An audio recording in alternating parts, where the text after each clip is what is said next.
Welcome to the Military Millionaire podcast. I'm your host, David Pere, and I'm here with Alex Felice. How you doing, Alex? What's up? I am great and happy to be here. Yeah, this is our first recording in 2023, and we are here with Martin Perdomo. Martin is the host of the Latinos in Real Estate Investing podcast. He is a real estate entrepreneur, mindset strategist. He's got over 24 years of business experience, and he's a certified mindset coach and strategist. And I am stoked to have him on the show because, well, a couple of different reasons, right? Because it's not every day that you get to have somebody on the show who's got 20 plus years of experience in any industry, but it's also always fun when we've got someone on the show who does a lot of podcasting and is used to speaking and confident, and just you don't really have to coach them through having a conversation, right? It just flows naturally. So that's just makes this a lot easier and a lot more fun for me. And Martin, welcome aboard, buddy. Thank you, man. Happy to have this conversation. Thank you, gents. Thank you for having me. It's my pleasure to be here and just kind of kick it with you guys. Hey, everybody. If you have not heard yet, we are doing a live in-person real estate event May 19th through the 21st in Tampa, Florida. I would love to see you there. We have 50 slots, 13 are already sold, and it's only open for War Room Mastermind members. So if you are a War Room member, make sure you head on over to the Circle community and grab your ticket right now, secure your spot. If you are not in the War Room Mastermind and you've been thinking about it, hit me up so I can get you that mastermind application and you can get enrolled and get a spot because they're selling quickly. We only announced the spots 2 days ago, and like I said, 13 of the 50 are already gone. So I'd love to have you there. We're going to have some really cool speakers. We're going to do some happy hour, some drinks, some hangouts, some networking, some restaurants, some really cool speakers, guest speakers, keynote, whatever. And we're going to do some property tours and some cold plunges and sauna action. So good times for all. Come hang out. See you in Tampa. Talk real estate. Let's talk business. Let's talk whatever you guys want to talk about. Absolutely. What you want to kick it with the 30,000-foot overview? The who is Martin? How do we get to today? Yeah, sure. So, I like to always preface with my beginnings, right? So, like you said, I have a podcast, Latinos in Real Estate Investing podcast. Naturally, I'm Latino background, born and raised in New York City. However, I was not made here. My mom came pregnant with me here a very long time ago, 44 years old in 1978. And she came here as an immigrant. She didn't have any money. She didn't have anything. So what she did was she sent me back home to Dominican Republic. And I always like to preface with that because a lot of people I host meetups and I do a lot of things speaking. And a lot of people tend to think like, well, he's lucky. I'm not lucky. I grew up in poverty. And when you think of poverty, I want you to think of, if you've seen those commercials on TV, those kids in third world countries without shirt and shoes and their underwears. That was me. Literally, I have pictures of me running around in the Dominican Republic like that. We didn't have any running water where I had to go a block away every morning with my grandma to go bring water back to the house so that we have water to brush our teeth, take a shower, cook. And we had to boil the water before we cooked it, right? Before we drank it. And that was where I come. That's where I come from. And of course, when you're living in those conditions, especially as a kid, we're all poor, we're all broke, we're all living in dirt poorness. We don't think anything of it. My mom had me come to the U.S., to New York City, where at this point she was established by the time I was 5. And I went to school in New York City and fell in love with real estate at 16 years old. 16 years old, my mother kicked me out on my birthday. And in New York City, after being kicked out, actually, Alex, she kicked me out 9 times from the time I was 14 to the time I was 16. I counted. And on my 16th birthday, she kicked me out because she just couldn't do it, right? A single mother trying to raise a man. We're all men here, so we know what happens when you're 14 years old. You're full of testosterone. You think you know it all. You think you got it all figured out. And she kicked me out. And I was sleeping in trains. I slept in trains, buddies' couches, rooftops, parks, right? And I quickly realized that from that pain, I didn't want to go through that anymore, that I was going to own a lot of real estate so I don't ever have to go through that. And that's when I made the unconscious decision to buy real estate. And I bought my first property in 2007. I went into the mortgage business in 2004. I was a mortgage guy. So I was the guy giving free money to guys like you guys. Hey, you got a pulse and you're breathing? Here's 300,000, right? I was that guy giving you guys money. And in 2007, I bought my first duplex because everyone else was doing it, because I was giving out money. Money was so easy back then. Everyone else was doing it. So I decided that I needed to buy one because holy shit, God is not making more real estate. Everyone's going to buy it and I'm not going to have any to buy. Real estate only goes up. That's only goes up. Exactly. That was my mindset. We know how that played out. So 2007, bought this property. I was a broker. And by the way, we're talking crap, right? I was just with my banker having lunch before this podcast, and we're talking about interest rates, and everyone's so concerned about interest rates. Well, I was a mortgage broker in '07, and this was my first property, right? I was the mortgage guy. I was the guy giving the money, right? My interest rate was 7.75, and here we're complaining because interest rates are 6.5 and 6.4. Like, we got to stop. I bought my first house in 2000, and my rate was 9.75, my primary residence.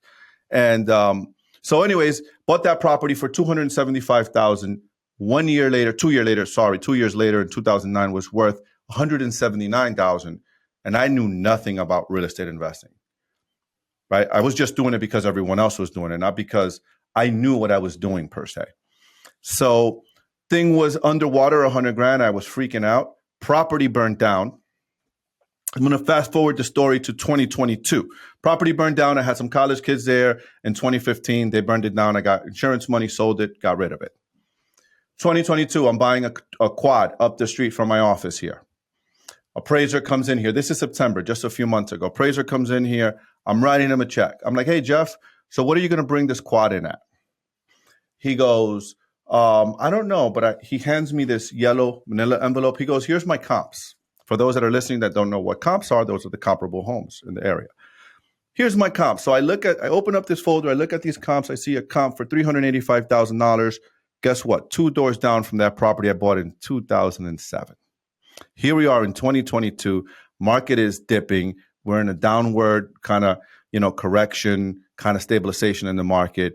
If you're in this business, you're questioning all of your moves. If you're really in this business, any buys you're buying, you're like, shit, do I have an exit for this? Can I refi this? You're questioning. So every purchase we did last year, we're questioning, like every, shrewd investor should. And I see this, and it's $385 for this duplex, 2 doors down from that one I bought. And there was a message in there for me. It was a reminder, actually, Alex and Dave. And the reminder here was a property I bought for $275. 2 years later was worth $179, $100,000 underwater. 14 years later was $105,000 over what I paid for it. Had I held on to it, I would have had my mortgage paid down by halfway through. It would have been $105,000 in equity, and my tenants would have paid for that. And the reminder was, don't wait to buy real estate. Buy real estate and wait. This is a wonderful story. And actually what I think that I've discerned most from it, because I love this way of thinking, right? Buy and hold and sit on it forever, never sell anything. I think there's a big divide right now, especially, maybe not especially, but definitely in our community, where everybody's talking about real estate, but there are a lot of entrepreneurs who want to start businesses. That's wholesaling, flipping, cold calling businesses. They want to start businesses. And then there's people that want to buy assets and sit on them and wait forever. And it's all real estate, but there's definitely a divide. And I think it's really important, listening to Martin's story, I would implore our listeners to say, which one are you really? Now, you can obviously do both, but I do think there's a big mental shift between somebody who says, I'm going to buy no matter what through the ups and downs, and I'm just going to hold on to it forever, because 2007 was the biggest real estate crash, that we'll probably see in our lifetime. We'll see bigger crashes, but not in real estate, not like that. I'm speculating. But even if you bought at the height of 07 and you hung out, you're in the good by a lot. And so, this idea that real estate only goes up, it's like, no, real estate doesn't only go up in the short run. Have cash reserves to sustain through the down periods. But yeah, I will sell things, but man, I love that story because it encourages me to say, whatever I own now, I'm holding on forever. I never want to sell it. I just want to keep it forever and just let it go up. Yeah, that was my encouragement, right? Because look, I'm a human being. We own a sizable portfolio, 100+ stores, multifamily, and we're trying to protect, the 2023, the game for us is we got to play defense. We got to protect our wealth. We got to protect our assets. So cash reserves, making sure we're disciplined, but we also got to be playing offense. And we got to be playing offense because there's going to be a lot of opportunities. And if we are not conscious of every move we're making, especially right now, and you're not a Bill Gates or a Warren Buffett that's just got gazillions, right? I don't. I got to make sure that I'm making smart decisions. And I'm not going to sit here and say, hey, yeah, just because we've done well doesn't mean that doesn't mean that I'm going to continue to do well. I have to continue to study. I got to continue to be smart. I got to be calculated about my moves. And every buy I buy, I have a few things on the contract now, very conservative. We're buying an 18-unit motel that we're turning into multifamily here in the Poconos. And the numbers is just, I've thrown that thing upside down, back and forth, and the numbers just make sense. It's a really strong buy, regardless of what happens in the market. But we're being very careful.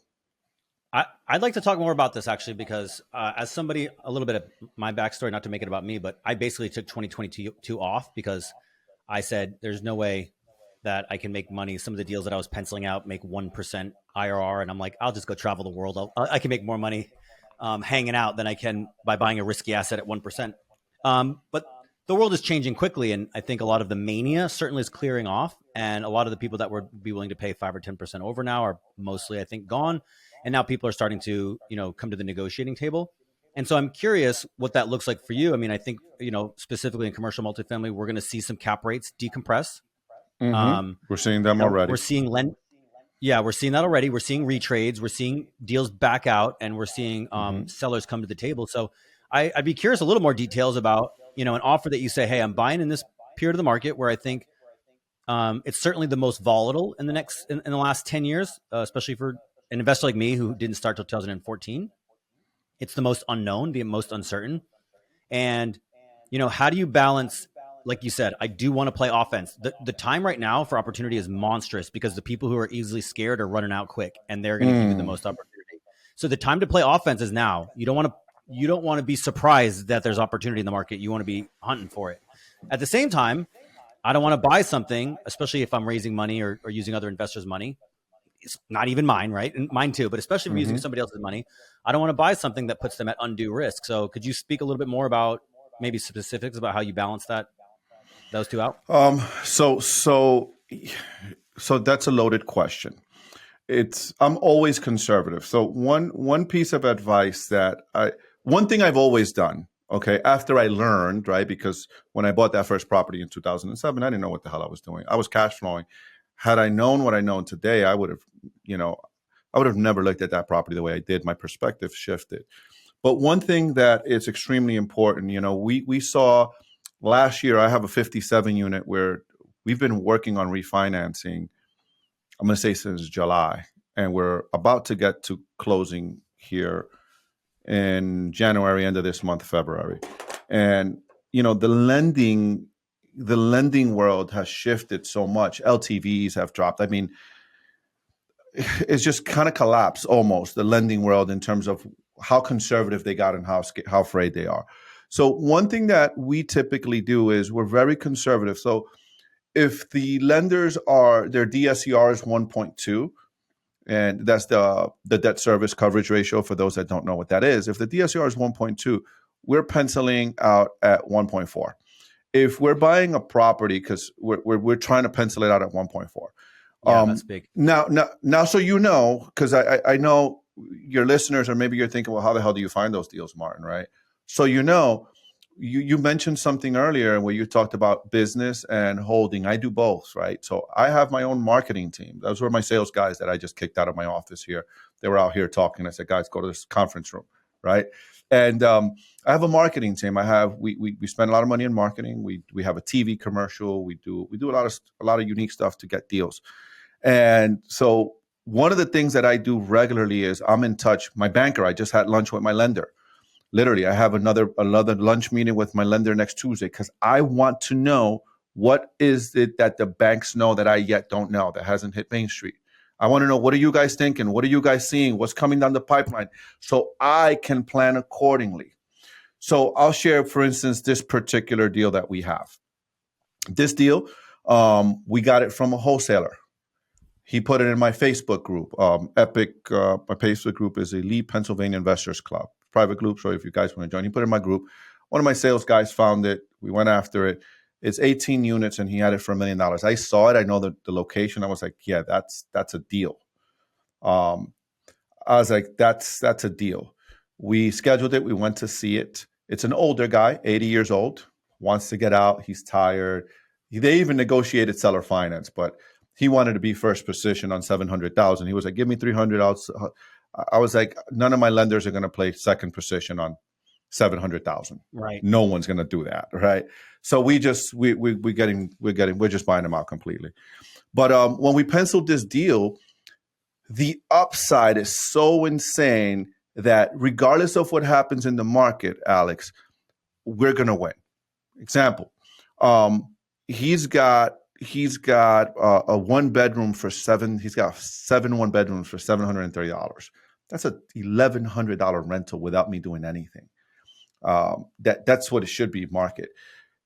Me going in there within 3 months, we're going to pump up the income by about 60%. Right? We're going to take it from 10,000 to 16,000. Now, you know how this works. You know how this game works. What's the cap rate? What's the value added? What are the camp charges? What am I rubbing on onto the residents? And my bottom line goes up for every couple thousand I add to my bottom line, you divide that by 0.07. That's how much value I'm adding. I'm basically doubling the asset value. So what do I care if the market takes a 10% dip on that property? That's a for sure bet. Right? That's a for sure bet. Well, let me ask you one more question. Just be specific.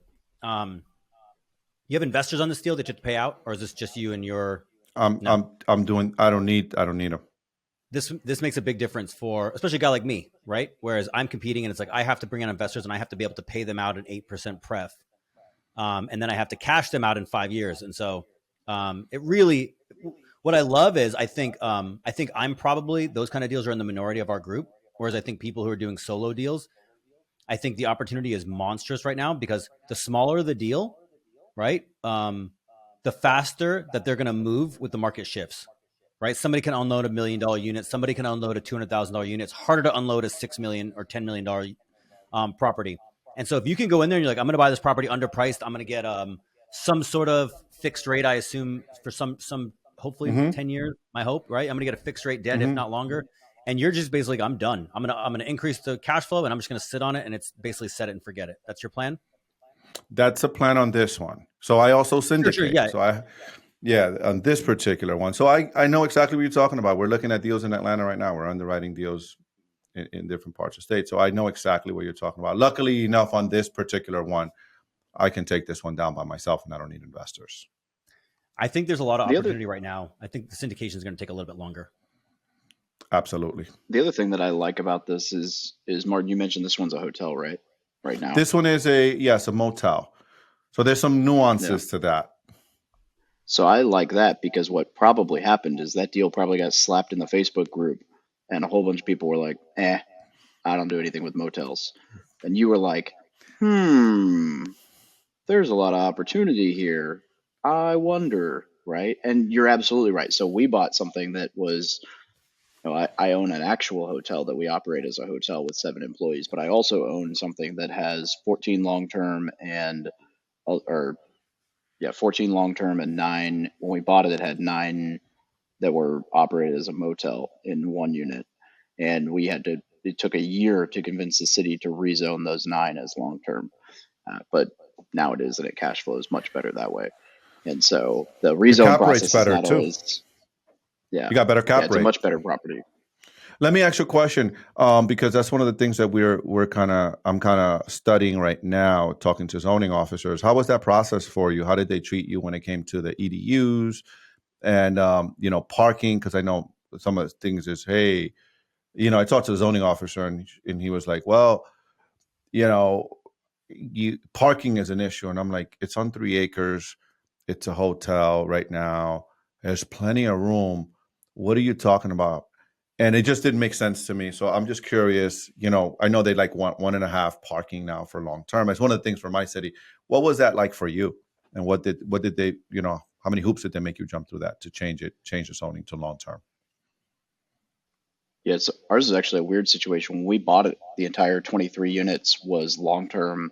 We bought it, and the day we took over, the week we took over, they were like, "Oh yeah, hey, by the way, the previous owner was operating those 9 illegally. They were zoned as a motel, and we didn't catch it.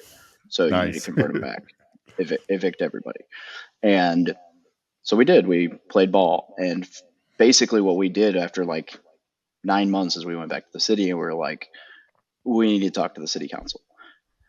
And we did, and we basically got the police chief to show up with us, and we brought basically the crime report, and we were like, "Here's how much you guys used to call the city police, and here's how much you do now. Here's how much trouble there was. Here's how much there is now. Here's what the current income is, and here's what it was previous year." And basically, we were able to articulate like previous, the year prior as a long-term rental, you had no crime. Now you have all this crime.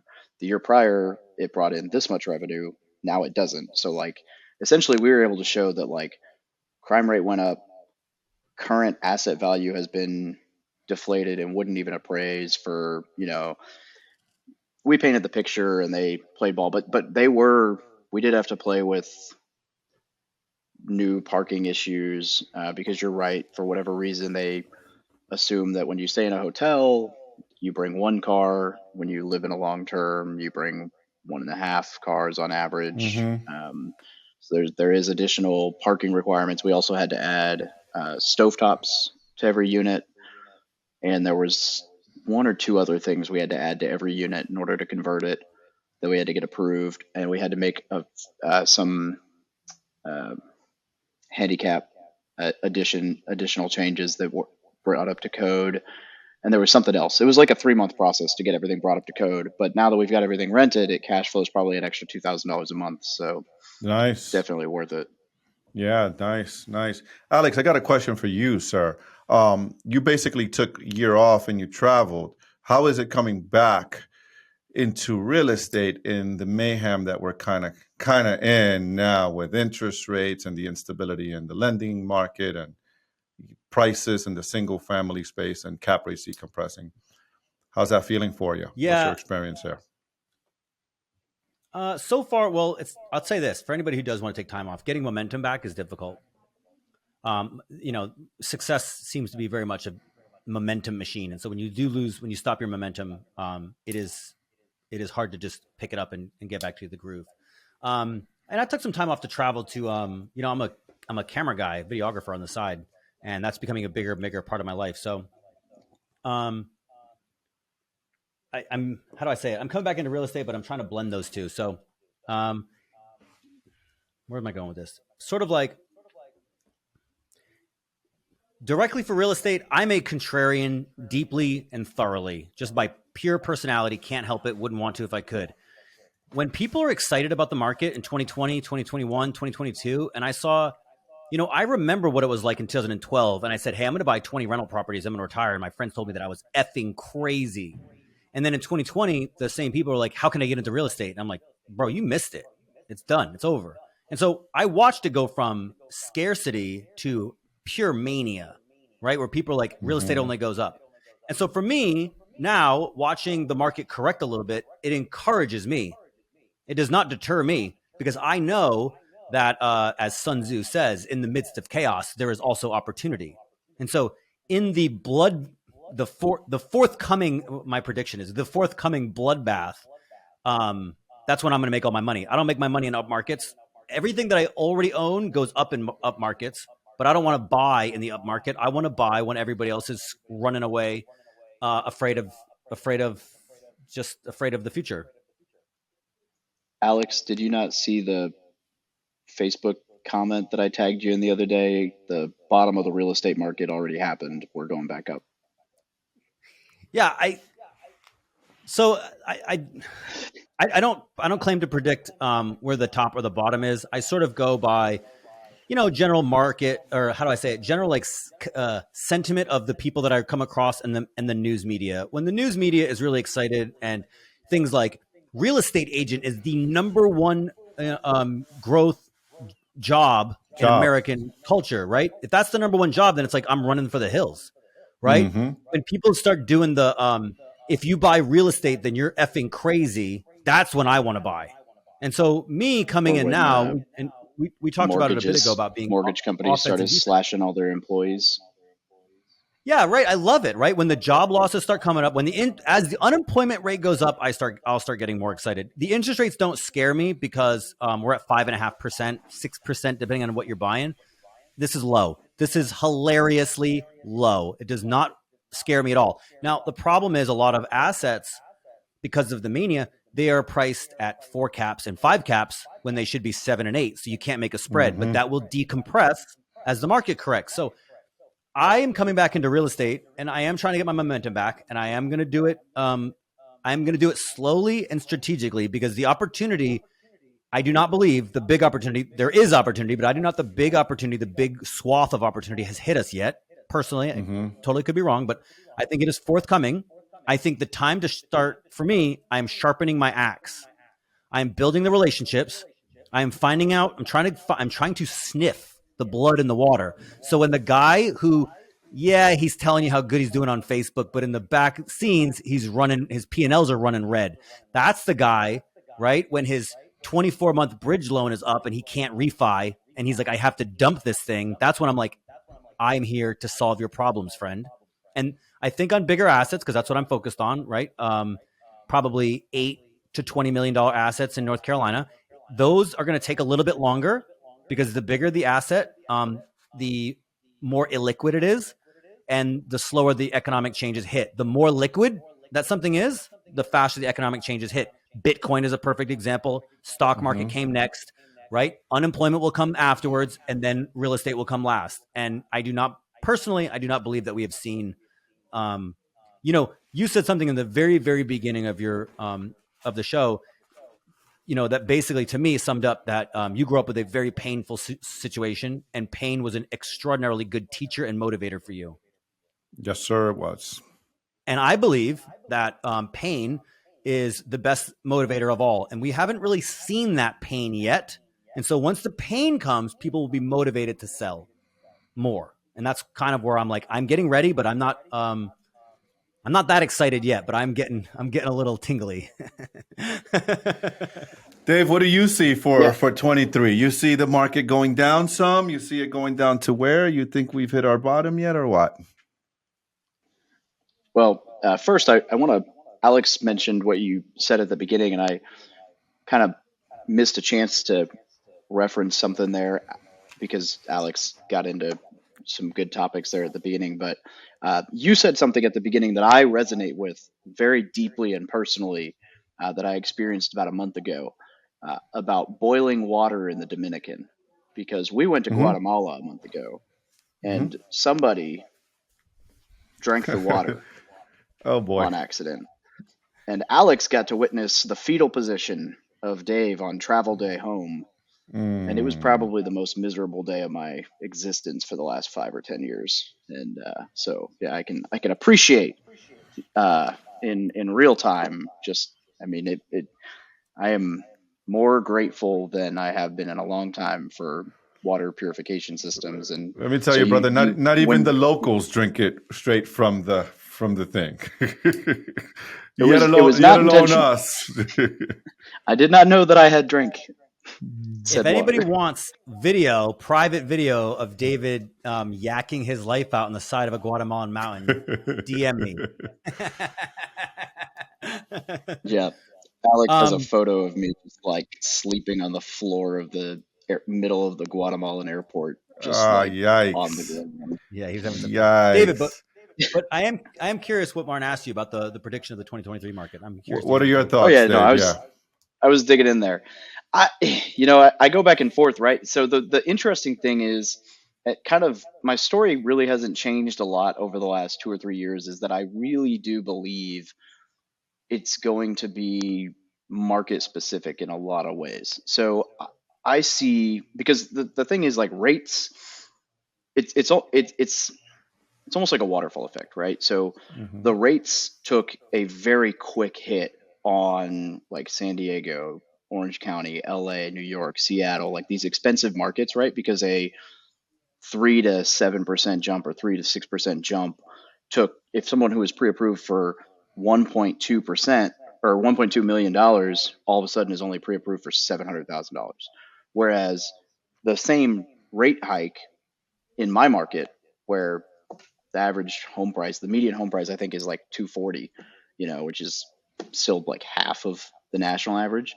That same rate hike might drop you from 240 to 210, 220. Mm-hmm. Doesn't really take much of a hit on the market.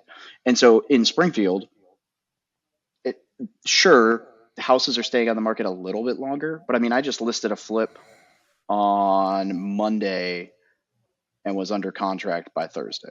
Dude. And so, who's your realtor, man? Good for you. I have two flips on the market. Offers.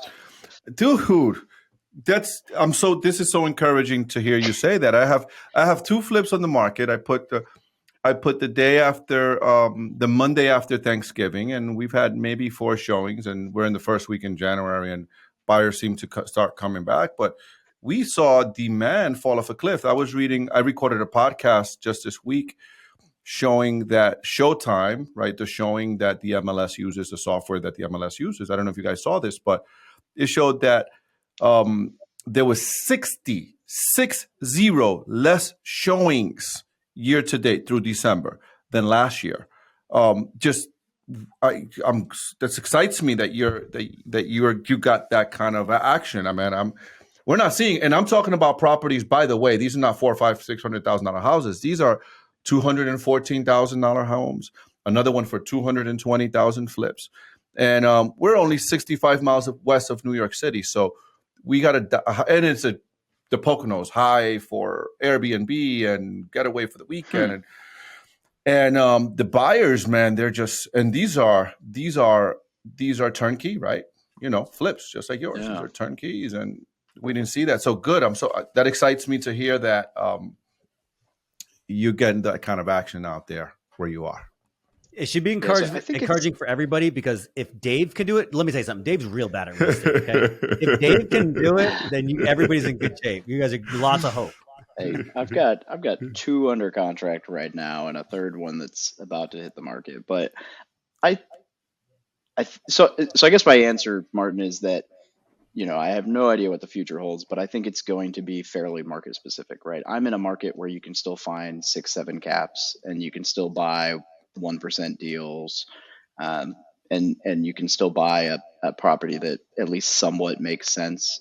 And so I think that people are still moving here, and so I'm not super worried. I mean, even in 2008, I think we took a 10 or 15% hit, and so I'm not super worried about what's going to happen in my little bubble. But in markets that go up much quicker, I would be a little bit more cautious about how much harder they're going to potentially come down on the appreciation swing. They also potentially cashed out much higher. It's a game, right? It's just the way it swings. We don't see nearly the appreciation swing, but the risk hedge is not as rough. We cash flow a little bit better potentially, but we don't, it's a yin and yang thing. So I think it really kind of depends on your strategy and your market, but it's going to be, I don't know. I don't think it's going to be nearly as bad as what people think, though, because, you were talking about being in the lending industry, right? Most people are on low interest fixed rate debt for primary residence mortgages that are assumable loans. So I don't think the primary residence mortgage is going to crash. Like the primary, that side of the world's not going to crash. People aren't going to be forced to move. Unless unemployment hits the roof, right? Because it doesn't matter. Like, it doesn't matter if I have a 0% interest rate. If people lose their jobs and they have no income, they can't even pay at 0%. So that's valid. Yeah, like Alex said earlier, if when unemployment starts to, I think that's going to be what's going to break the camel's back. If a lot of economists are projecting that for this year, right? Hey, the tech sector took a major kick in the ass last year, 22. And yet, employment seems to be strong everywhere else. In all other sectors, employment seems to be strong. If employment starts to get kicked in the butt, in the rear end, here in other sectors, I think that could change, Dave.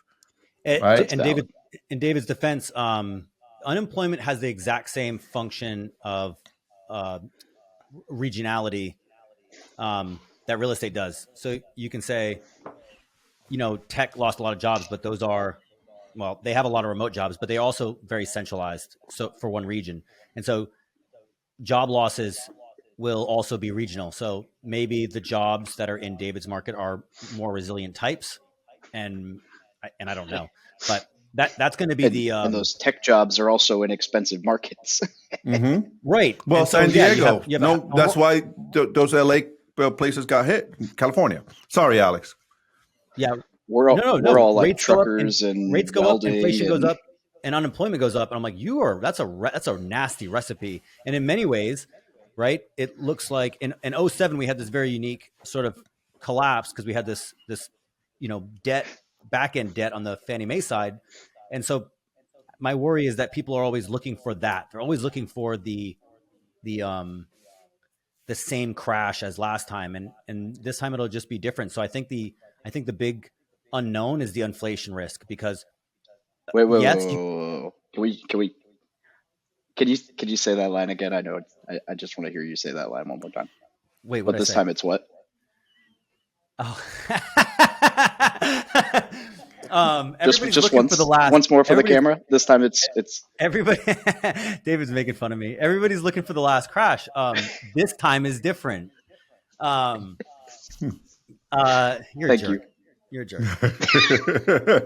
Alex is always talking smack about people in a different context using the same phrase. So I'm just being a smartass. Yeah. I appreciate that. That was a good one. That was one of your better burns on me. But we didn't have the inflation problem last time, so it's going to be an unknown risk.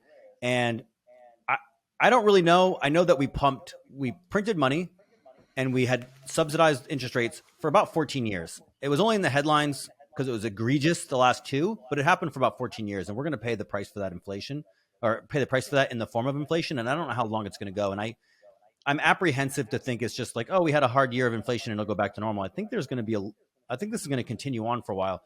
And so even the people who have fixed rates mortgages and lots of equity, if they lose their job and then the price of goods goes up and they start getting squeezed, their savings gets run out, it could be, there is risk on the horizon. And so I don't really want to be a cynic. I don't know what's going to happen. I don't like to have my crystal ball, but I do like to play the be aware of the risks, the possible risks. It's not always roses. So that's kind of where I want to. I want to ask you both a question. I want to pose this idea, right? Because we're talking about inflation, we're talking about interest rates, we're talking about, now we threw in the mix unemployment. We see the market taking a dip. Markets like Austin is down 19%, Austin, Texas, which is insane. Let me pose this. Let me take you guys to the future. Let's say now, 2023, we start seeing unemployment starts to skyrocket, right? That also poses a major risk for us as investors. While there is the upside of opportunity, right? Because there's going to be opportunity for us to take advantage of.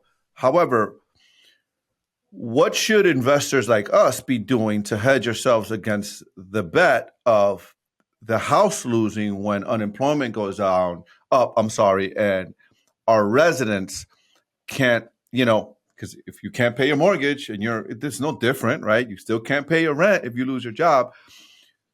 How do we hedge our bets to protect ourselves against that? Because, just because we tend to think, I know, me being one of them, and I think I hear you guys kind of being part of that camp. Hey, we want to buy and hold stuff and for cash flow, right? And I'm like Dave, I flip as well. And I like it. It's fun. I'm not going to be doing that many this year. We're setting some constraints this year around that. But we're not immune. That's the truth of the matter, is that even if we have the bigger assets, we're a little bit less risk adverse because economies of scale. But what should we be doing, right? What advice could we give to an investor out there, a small mom and pop guy that maybe has 4 or 5 or 10 units and is concerned about this? This is a legit concern, man. Unemployment goes up, our residents lose their job. Yeah, technically, people figure out a way to pay their rent first, eat and pay their rent, right? Shelter and food is two human needs, important human needs. What are your thoughts on that? Because there's a good thing to it. Unemployment goes up. We can go pounce. We go buy assets, and great opportunity. But also, we also holding assets. First off, I just want to say you are a good podcaster. He comes on our podcast and interviews us. You're a fantastic podcaster. I want to learn from you guys. I'm having fun. I want to learn from you guys. I want to get your perspective, man. That's what podcasting is all about. Yeah, I mean, my first thought, my first gut instinct is, well, it depends on how politically I want to word this, but I'm going to go with the less politically worded way of saying landlord-friendly states. Mm-hmm. And you can paint that answer as red as you want to. I didn't think about that, but that is a good point. But I invest in North Carolina, so I don't ever think about that. I think the big lesson that I learned from studying 2008 was buy for cash flow day one. And that's a lesson that a lot of investors have forgotten over the last few years. And I think some of them will pay the price for that. Buy for cash flow day one and have ample reserves. Like cash and cash flow will save you. Cash flow may come down, as you're alluding to, if somebody loses their job and the rents have to come down. In my area, when I bought my houses in 2014, average rents were like $750. If you look at the time scales from before that, in I bought in 2014. If you look at 2007, 2006, the average rents were $1,000. So they came down 30%. Now that's averages. That's not per property. So it may or may not be apples to oranges, apples to apples. It might not be good data, but the idea that rents can't come down by 20%, maybe 30%, the idea that can't happen is simply not true. And every investor should consider it. So how can you weather the storm? The investors that have the cash reserves to weather the storm, the investors that I worry about are the ones that pulled out all the cash and refinance at every single turn and max out these properties to buy more properties at the top that barely cash flow, right? I do worry about them, the ones that really like went heavy on the leverage because it's, quote, free money. Cash flow, I think, is still king. And I don't have a problem with that. So that's what I've been focused on for the last 8 years. So I feel very good, but cash flow and cash reserves will save you. And reserves. I was just, like I mentioned to you guys, I was just having lunch with my lender, my bridge lender. And we were talking about that. There's a property, a little duplex I bought 4 years ago.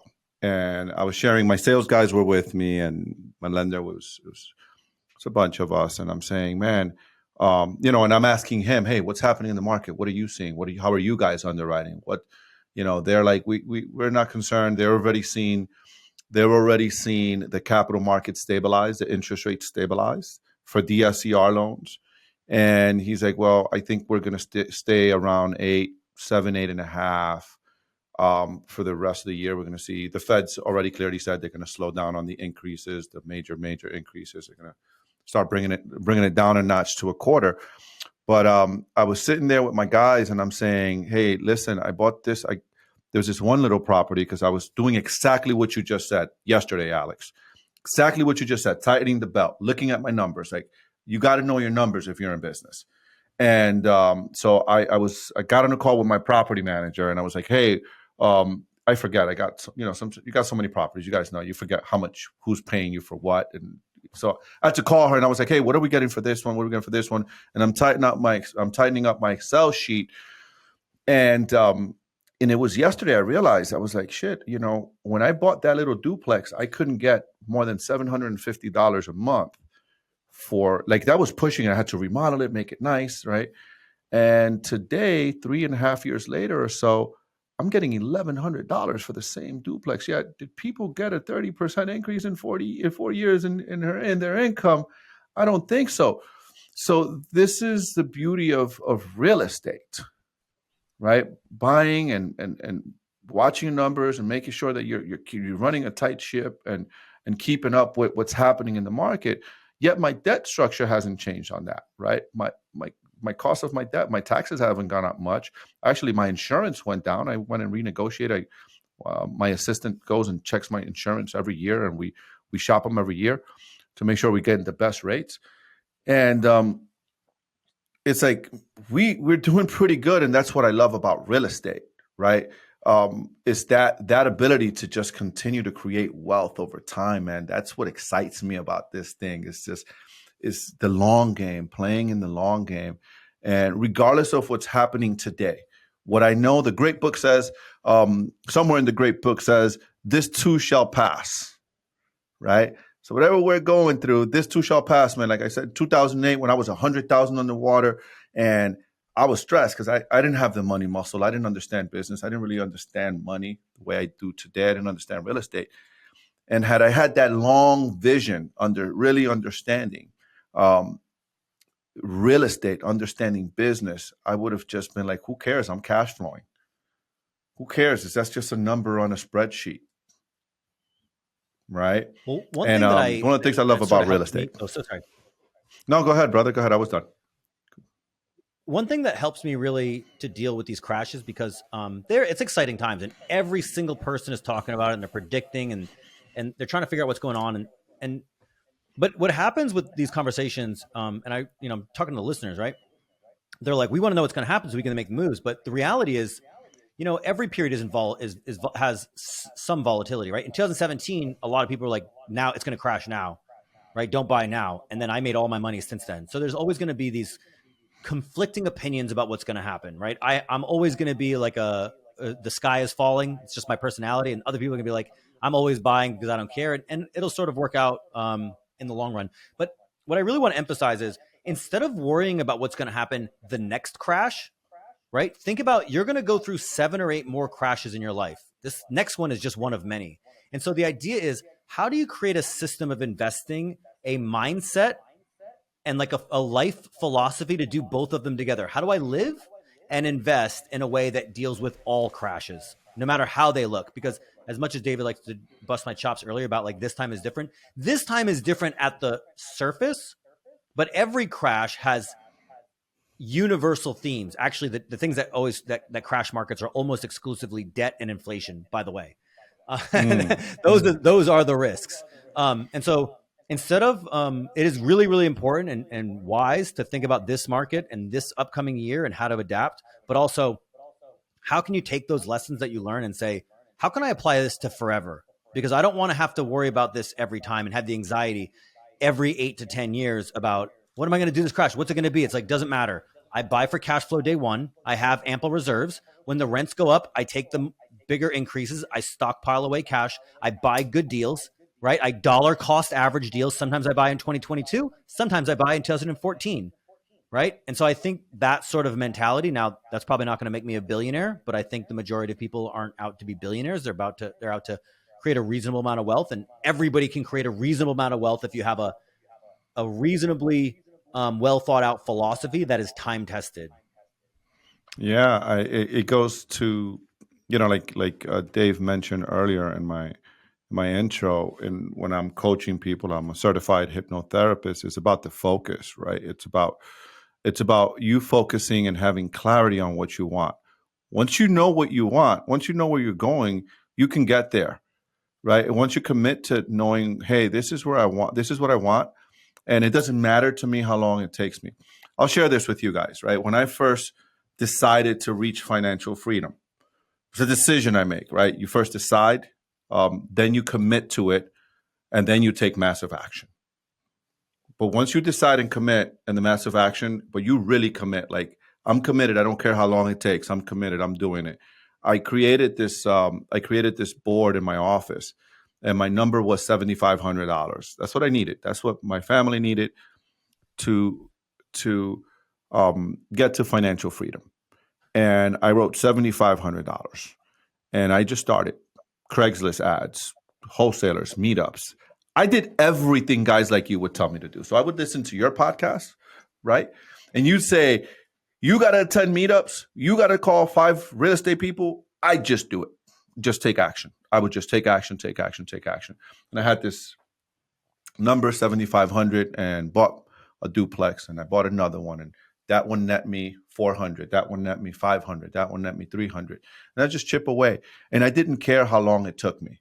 I didn't care. I was focused on what I wanted.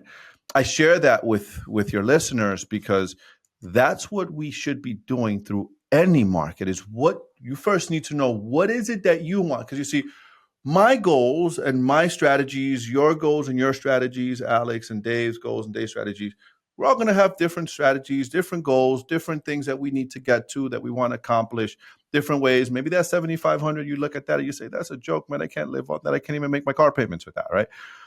But that's what I needed, right? And people need to focus exactly on what it is that they want. And regardless of what's happening in the market, that's none of my business, is usually the way I say. Here's my goals. Here's my buying criteria. This is what I buy in. This is the box. And let the world know this is your buy-in, and let the world know this is what you're looking for. And all of a sudden, you'll be surprised. You start letting people know this is what you're looking for. Is you're activating your RAS, your reticular activating system, right? In your brain, that thing that starts to show up and shows you opportunities when you start seeking. The great book also says, if you seek, you shall find. Same thing. You just start seeking, you start focusing. All of a sudden, these things just start showing up. So regardless of the market, my thing is, what's your goal? What's your outcome? What's the outcome you're looking for? And forget about what the external factors are doing. What is it that you want to do? What is it that I want to do? What's my constraints? What's my buy box? And let me just focus on that. Is it going to take more calls? Yes. Is it going to take me seeing more properties? Yes. Is it? Some people may say I'm crazy. I said 1.4 or 1.4 DSCR. Yeah, you guys were like, whoa, yeah, that's conservative, right? I'm finding them because I've activated my RAS, right? And I'm very specific, and I'm letting the world know, and I'm constantly out there. We bought a property last year, gents. I don't say this to impress you, but to impress upon you the power of this stuff. We bought a property at close. We bought it for $3 million, and when it appraised as it was 4.5. The seller had no idea, but because, great buy for us, outstanding buy for us. The seller had no idea because he just didn't know how to run the numbers, and they had debt free. I got to say, we got lucky, and in a way, we got lucky, and we were also focused on that. So we found it. We found it because we were looking for it, right? Dude. So it's just staying with what you want. Yeah, the harder you work, the luckier you get. That kind of thing. Think and grow rich. Those kind of ideas. Hey, something like that. I'm scared of you people.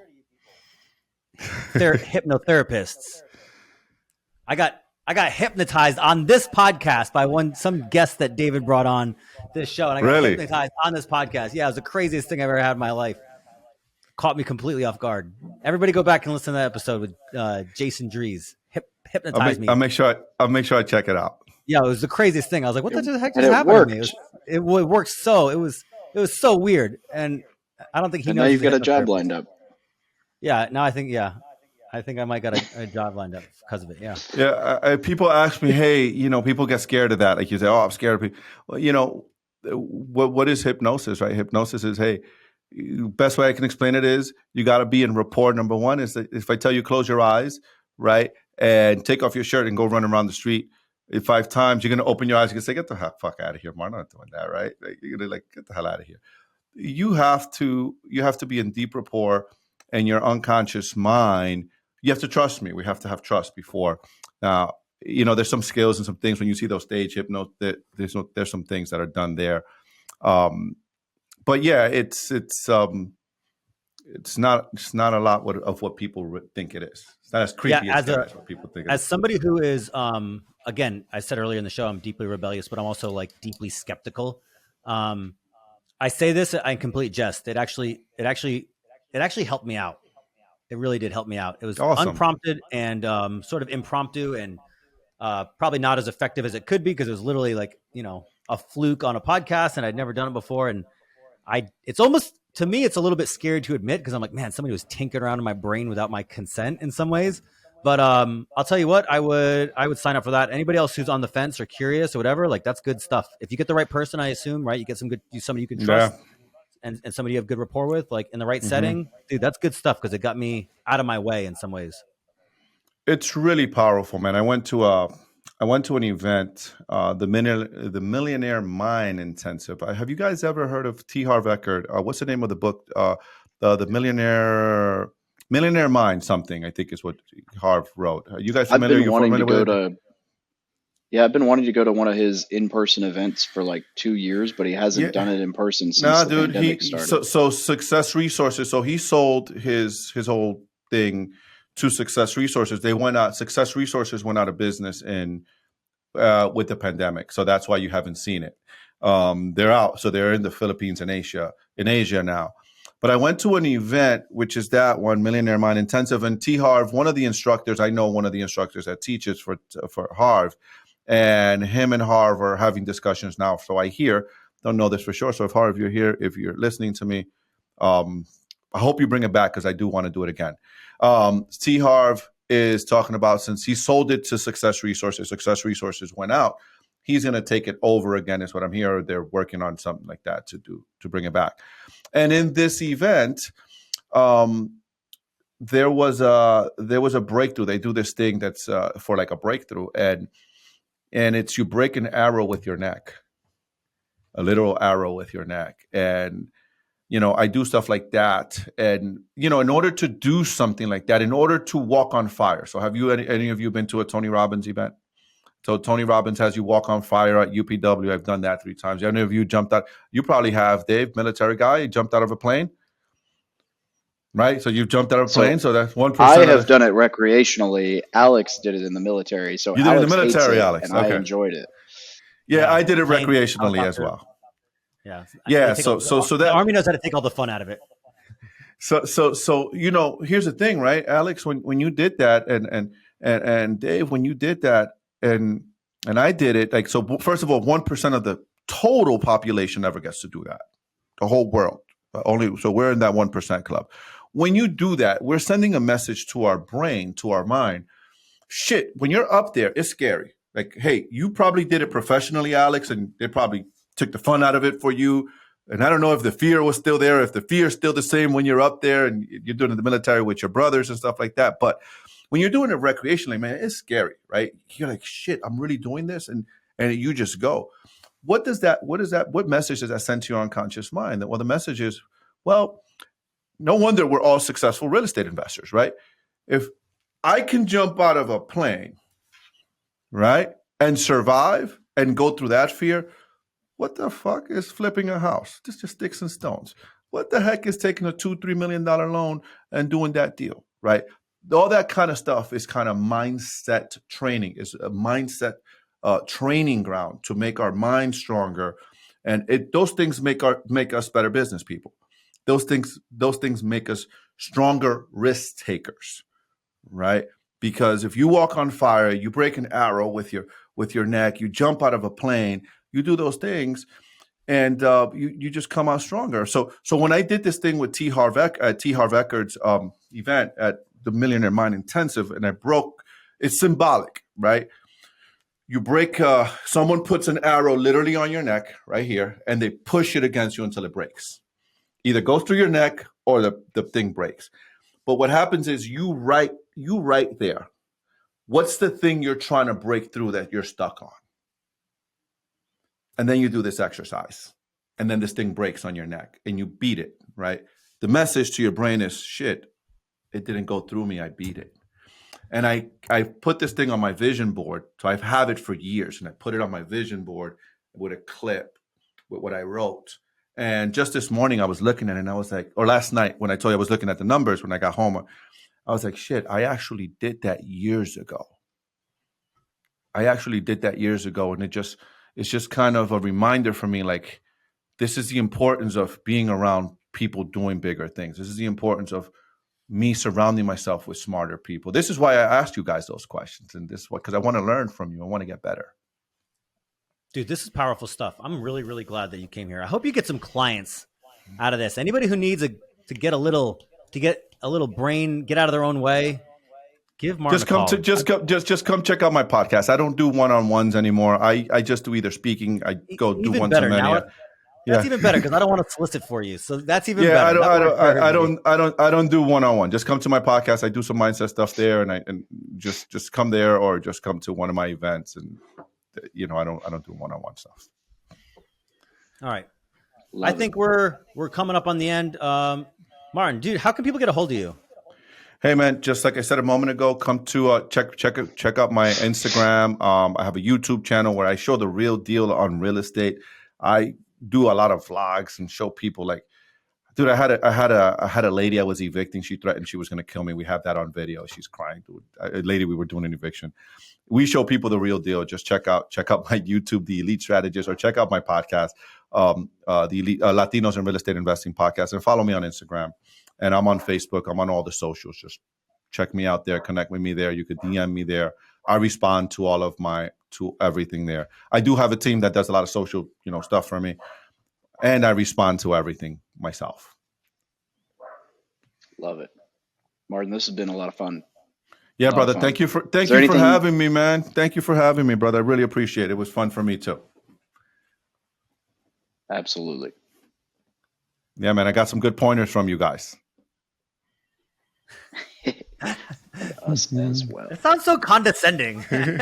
No, I didn't. I don't mean it's not condescending at all. I mean it from. No. I'm taking notes, man. Look. I have my pad here. I'm literally taking notes. I took some notes. Look at that, Alex. Someone thinks you're intelligent. Yeah, he's wrong. Appreciate you guys, man. Thank you again. This is fantastic. Yeah, you're amazing. Thank you, brother. Appreciate you, man.